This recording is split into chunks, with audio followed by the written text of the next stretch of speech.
At the Paris 2024 Olympics, Chinese track cyclist Yuan Liying was at the center of a dramatic and harrowing incident during the women's Keirin event on Thursday, August 8.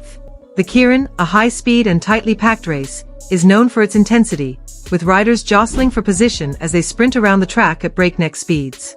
In this case, the fierce competition led to a devastating crash that halted the race and left multiple athletes injured.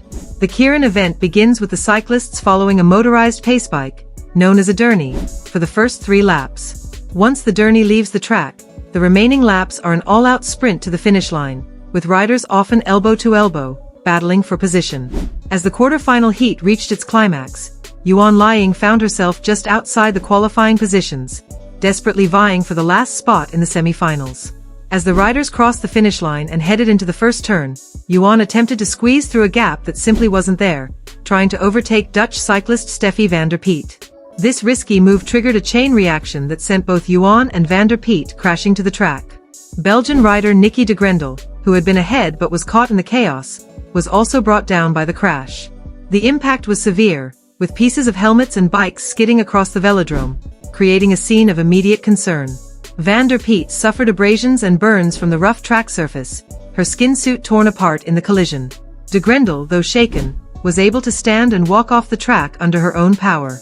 However, Yuan remained on the ground the longest, grimacing in pain as she struggled to get up. She ultimately needed assistance from 2 of her coaches, who helped her off the track, each supporting one of her arms as she limped toward the infield.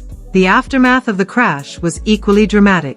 The event was temporarily halted as workers rushed to repair the gouges and damage caused to the pine surface of the Velodrome National de Saint-Quentin-en-Yvelines. The high-speed nature of track cycling, where riders can exceed speeds of 70 km per hour, 43 miles per hour, makes such crashes particularly dangerous and impactful. Despite the setback, the semi-finals were scheduled to continue later that day, with the remaining riders given a brief but crucial period to recover and refocus.